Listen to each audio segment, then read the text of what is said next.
Hey y'all, what's going on? I'm going to try to make this as quick as possible, but y'all know sometimes it don't be as quick as I be wanting it to be because I just be having to say um, what he lays upon me. So listen, today we are going to talk about the mat. And I know y'all like, Ebony, what is you talking about? I'm about to tell y'all. So I was having a very good conversation with a very dear friend of mine. Just gonna leave it at that. And we were talking, um, and we were just talking about the mat and what it represents. And we both discovered that one of our favorite stories is, and y'all that's been following me long enough know, the man at the pool of Bethesda does something to my soul. Okay, he just does something to me. It's something about that story that always gets to me, and that is John, in John chapter 5, and it starts at verse 8.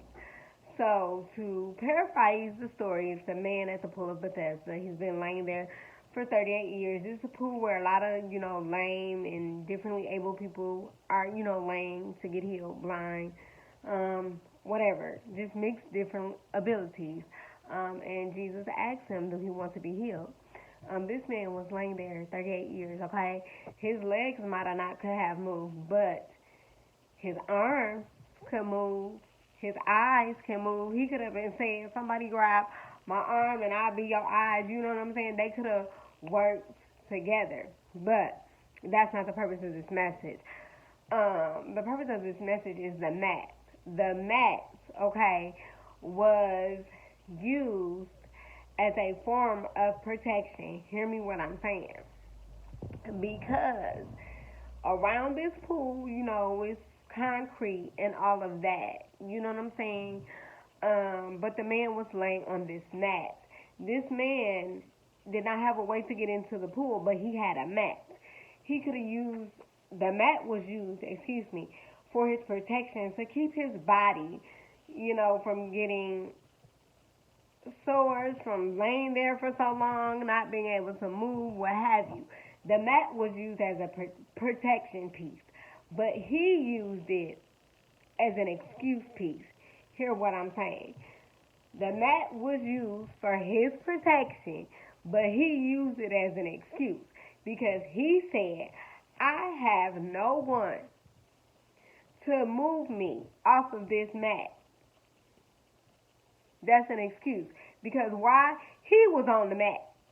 So he could have, you can't see the water. You can't walk to the water, but you could see the water. Hear what I'm saying? So he could have rolled and rolled and rolled until he got to the water. Again, the mat was used as protection for his body, but he used it as an excuse to not get the healing for his body. I'm gonna flip to another. The beggar at the gate of Beautiful in Acts chapter 3.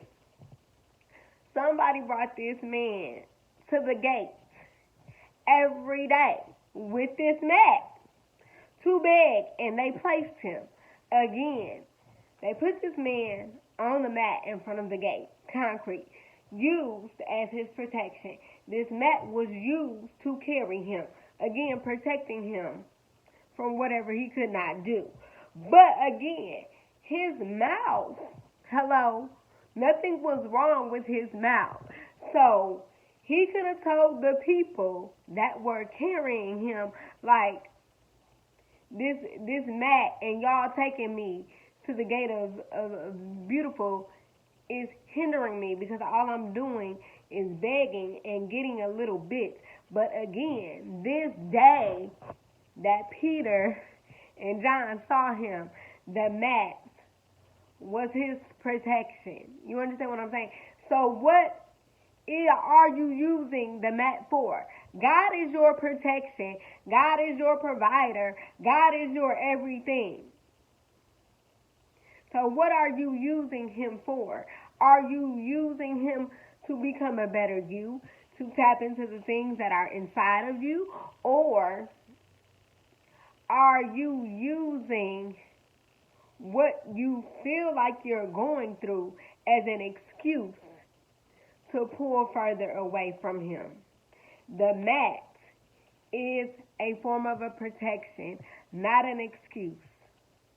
So stop using certain things as excuses for not to do.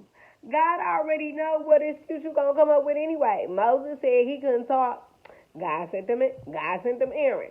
Okay? When you tell God why you can't, he's going to give you a reason and provide you with why you can. But it's up to you what you do with what he provides you. He provided them both. Two things. A mat for protection for where they were sitting and laying. The man at the pool of Bethesda, he asked him, did he want to be healed? Instead of him saying yes right away, he went to an excuse of why he couldn't get the healing. The beggar, so used to begging for money, he didn't know how to ask for what he really needed, which was a healing. Pay attention to what God is offering you in the form of the mat. Pay attention to your mat. There's a reason. This it, and then I'm done. There's a reason why he's placed you where he's placed you. And sometimes he's going to place you upon a mat for your protection. But the mat is not to be used as an excuse. Like I told y'all last video, God does not create waste.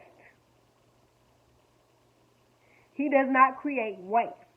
Everything he creates is created with a purpose and for a purpose.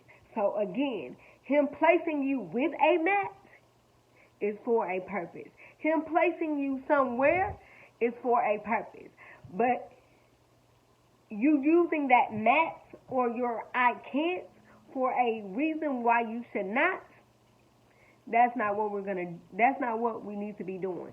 We need to stop talking down to ourselves, into our face, and speak life into ourselves and into our situations.